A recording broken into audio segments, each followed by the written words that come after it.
நெஞ்சம் நிறைந்த நேயர்களே, எல்லாரும் நல்லா இருக்கீங்களா? உங்கள் அத்துணை பேருக்கும் உங்கள் ஆத்மார்த்த ஜோதிடர் நங்கநல்லூர் டாக்டர் பஞ்சநாதனின் இனிய காலை வணக்கங்கள். இன்னைக்கு பிறந்த நாள், திருமண நாள் கொண்டாடும் அன்பர்களுக்கு எனது உளப்பூர்வமான வாழ்த்துக்கள். என் அன்பிற்குரிய நேயர்களே, இன்று மகர சங்கராந்தி, பொங்கல் பண்டிகை, தமிழர் திருநாள். உங்கள் அத்துணை பேருக்கும் எனது உளமார்ந்த வாழ்த்துக்களை தெரிவித்துக் கொள்கிறேன். நமது இன்றைய ராசி பலன்கள் நிகழ்ச்சியில் இன்றைக்கு நம்ம பார்க்க போவது ஜனவரி மாதம் 15ஆம் தேதி 2026ஆம் ஆண்டு பலன்களை பார்க்க போகிறோம். தமிழ் வருடத்தில் விசுவாவசு வருடம் தை மாதம் 1ஆம் நாள் வியாழக்கிழமை. இன்னைக்கு சந்திர பகவான் கேட்டை நட்சத்திரத்தில் பயணம் செய்கிறார். மேஷராசி என்பர்களே, மேஷராசிக்காரங்களுக்கு நினைச்ச காரியமெல்லாம் கைகூடி வருங்க. இன்னைக்கு ராசிக்கு அதிபதி செவ்வாய் பகவான் 10ஆம் இடத்தில் உட்கார்ந்துருக்கார், அது உச்சமாக உட்கார்ந்துருக்கார். ஒருத்தருடைய ஜாதகத்தில் ஒரு கிரகம் உச்சமாக இருக்கிறதுன்னா அதோடைய தசாபுத்தி வருகிற போது மிகுந்த நன்மைகளை தரும்.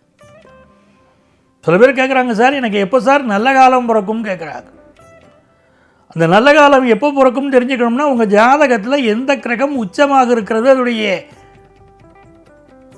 வர்க்க சக்கரங்களிலே அது எப்படி இருக்கிறது, நல்ல விதத்திலே அந்த கிரகம் இருந்தால் அதனுடைய தசாபுத்தி வருகிற போது உங்களுக்கு அற்புதமான பலன்களை தரும்.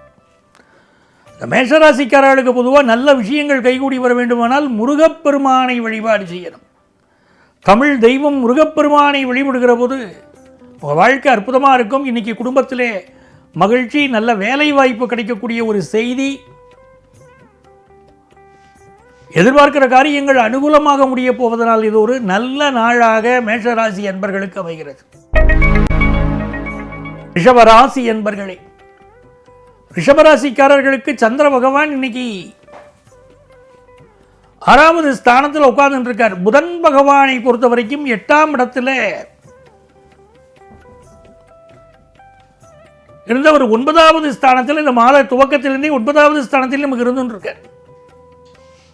அவர் ரிஷபராசிக்காரர்களுக்கு 9வது ஸ்தானத்தில் இருக்கக்கூடிய செவ்வாய் புதன், இந்த 2 கிரகங்களுமே மிகப்பெரிய வல்லமையை உங்களுக்கு கொண்டு வந்து கொடுக்க போறாங்க. ரிஷபராசிக்காரர்களுக்கு இப்போ சந்திர பகவான் 7ஆம் இடத்தில் இருந்துருக்கார். அப்போ இந்த நாள் உங்களுக்கு எப்படி ஒரு நல்ல பலன்களை தரும் அப்படின்னு சொன்னா, திருமணம் சம்பந்தப்பட்ட நல்ல செய்தி கூடி வரும். கணவன் மனைவிக்கிடையில் ஒரு அந்யோன்யம் பெருகும். வெளியூர் செல்லக்கூடிய வாய்ப்புகள் உருவாகி வரும். நிறைந்த நன்மைகள் தேடி வரும் நல்ல நாள். மிதுன ராசி அன்பர்களே, மிதுன ராசிக்காரர்களுக்கு உங்களுக்கு தேவையான உணவு, உங்களுக்கு தேவையான விஷயங்கள் இன்னைக்கு கைகூடி வரும். வண்டி வாகனங்களில் போகும்போது மட்டும் மிதுன ராசிக்காரர் கொஞ்சம் கவனமாக இருக்கணும். அட்டமத்தில் செவ்வாய் இருக்கார், அதனால ரொம்ப வேகமாக போகிறேன், ஃபாஸ்ட் டிரைவிங் போகிறேன், ஃபாஸ்ட் ரைடிங் போகிறேன்லாம் இப்போ இருக்கக்கூடாது. சிலருக்கு சகோதர உறவுகளோடு சில கருத்து மாறுபாடுகள் வந்துட்டு போகும். அதே நேரத்தில் சந்திர பகவான் 6ஆம் இடத்துல கேட்டை சாரத்தில் இருக்கார், புதன் பகவான் அட்டமத்தில் இருக்கார். உடல் நலத்தில் அக்கறை எடுக்கணுங்க, அதுதாங்க முக்கியம். மிதுனராசிக்காரர்களுக்கு நிறைய திருஷ்டி இருக்கு. உடல் நலத்தில் அக்கறை எடுக்கணும். விஷ்ணு சகஸ்ரநாமம் பாராயணம் பண்ணணும், பண்ணினால் நல்லா இருப்பீங்க. கடகராசி என்பர்களே, ஏதோ சிந்தனை வயப்பட்டே கடகராசிக்காரங்க இருக்கீங்க. நிறைய விஷயம் சாதிக்கணும்னு நினைக்கிறீங்க. சிலருக்கு உடல் நலத்தில் சில பிரச்சனைகள், சிலருக்கு வேலை பார்க்குற இடத்துல சில நெருக்கடிகள், அதெல்லாம் நிறைய சாதிக்கணும்னு நினைச்சாலும் விட மாட்டேங்கிறாங்களே அப்படின்னு தோணுது. ஆனால் 7ஆம் இடத்தில் இருக்கக்கூடிய செவ்வாய் பகவான், புதன் பகவான் இந்த காலகட்டத்தில் உங்களுக்கு திருமணம் சம்பந்தப்பட்ட நல்ல செய்தியெல்லாம் கடகராசிக்காரர்களுக்கு கொண்டு வந்து கொடுக்க போறார். புதிய வீடுமனை வாங்கக்கூடிய யோகம் பெருகும் நல்ல நாள். சிம்ம ராசி என்பர்களே, சிம்ம ராசிக்காரங்களுக்கு 4ல் சந்திரனும் 6ல் புதனும் இருக்கிறத பார்க்கணும். நிறைய பேர் இப்போ ஹவுசிங் லோன் வாங்கணும் அப்படின்னு நினைப்பீங்க. புதுசாக ஒரு வீடுமனை வாங்கணும் அப்படிங்கிற எண்ணங்கள் இப்போ பெருகும். அம்மாவுடைய உடல் நலத்தில் பாதிப்புகள் இருக்கும், அதை பார்த்து நிவர்த்தி பண்ணிக்கணும். சிலருக்கு குடியிருக்கக்கூடிய வீடுகளில் ரிப்பேர் ஒர்க் இருக்கும். நல்ல தன லாபம் வரும். விநாயக பெருமானை வணங்கி கொண்டே இருக்கக்கூடிய சிம்மராசிக்காரர்களுக்கு எந்த கவலையும் கிடையாது. ராசியில் கேது இருக்கார். நீங்கள் ராசியான மனிதர்னு பேர் வரணும்னா பிள்ளையாரை நமஸ்காரம் பண்ணணும். பண்ணினா நல்ல பலன்கள் இருக்கும். உங்கள் பிள்ளைகள் வாழ்க்கையில் நல்ல முன்னேற்றம் தரும், நல்ல தனலாபம் தரும் நல்ல நாள். கன்னிராசி என்பர்களே, நிறைய கன்னிராசி இளைஞர்கள் இன்னைக்கு லவ் ப்ரப்போஸ் பண்ணுவாங்க. பல இடத்துல காதல் திருமணங்கள் கைகூடும். நினைத்த விஷயத்தை நினைத்தபடி மனசுக்கு மகிழ்ச்சியா, கேட்பவர்களும் மகிழ்ச்சியா விஷயத்தை அழகாக எடுத்து சொல்லுவீங்க. இது ஒரு பெரிய விஷயம். சில பேர் தனக்கு சந்தோஷமாக சொல்லிட்டு போயிடுவாங்க, ஆனால் எதிர்த்தாப்பில் கேட்குறவங்க மனசு புண்பட்டு போயிடும். அதை பற்றி எனக்கு என்ன கவலை, நான் சொல்கிறத நான் சொல்லிடுவேன்ப்பா அப்படின்னு சொல்லிடுவாங்க.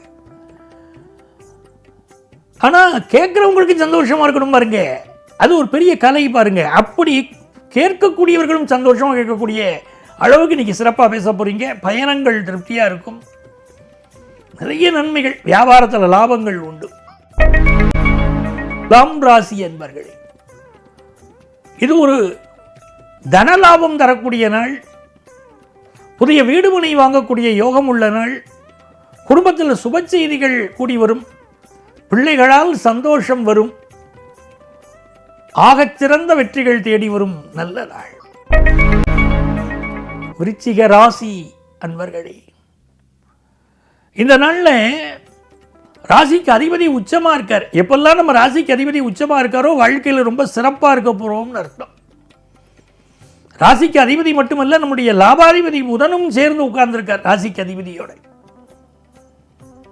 பயணங்கள் வெற்றிகரமாக அமையும். புதுசாக ஒரு பிஸ்னஸ் பண்ணிட்டு இருக்கேன் சார், எனக்கு அது லாபமாக வருமானா நல்ல லாபமாக அமையும். எழுத்தாளர்கள், பேச்சாளர்கள் நல்ல பெயரும் புகழும் பெறுவீங்க. நிறைய வெற்றிகள் பெறும் நாள். தனுசு ராசி என்பர்களே, பஞ்சமாதிபதியாக இருக்கக்கூடிய செவ்வாய் உச்சமாக இருக்கார். நிறைய பேருக்கு இப்போ குழந்தை பாக்கியம் உண்டாகும். ரொம்ப நாளாக குழந்தை பாக்கியத்துக்கு காத்துட்டு இருக்கக்கூடிய தனுசு ராசிக்காரர்கள் வீட்டிலே இப்போ நல்ல செய்தி வரப்போகிறது. சந்தோஷமான செய்தி வரப்போகிறது. நல்ல குழந்தை பாக்கியம் வரப்போகுது. அதே மாதிரி பூர்வீக சொத்து கிடைக்காதவங்களுக்கு பூர்வீக சொத்து கிடைக்கும். பிஸ்னஸ் லாபம் திருப்திகரமாக இருக்கும்.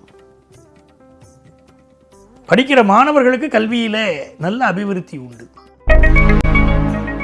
மகர ராசி என்பர்களே, லாபாதிபதி ராசியிலே உச்சமாக இருப்பது ஒரு யோகம். பூமி சம்பந்தப்பட்ட யோகத்தை இப்போ நீங்க அனுபவிப்பீங்க. நல்ல புதிய சொத்து வாங்கக்கூடிய யோகம் வரும். இன்னைக்கு ஒரு சைட் விசிட் போயிட்டு வருவீங்க. புதிய சொத்து வாங்கலாம்னு நினைப்பீங்க. நண்பர்களுடன் பேசுவீங்க, உறவுக்காரங்களோட பேசுவீங்க. வெளியூர் வெளிநாட்டு வாய்ப்புகள் கூடி வரும். கலைகளில் ஈடுபாடு கூடும். வியாபாரம் தொடர்பான ஒரு நல்ல செய்தி வந்து சேரும்.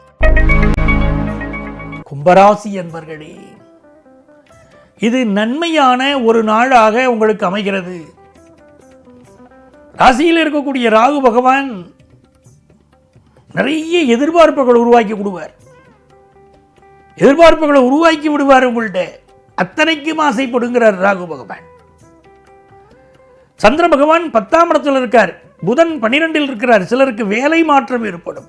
சிலருக்கு வேலை சம்பந்தமான வெளியூர் பயணங்கள் கூட இருக்கும்.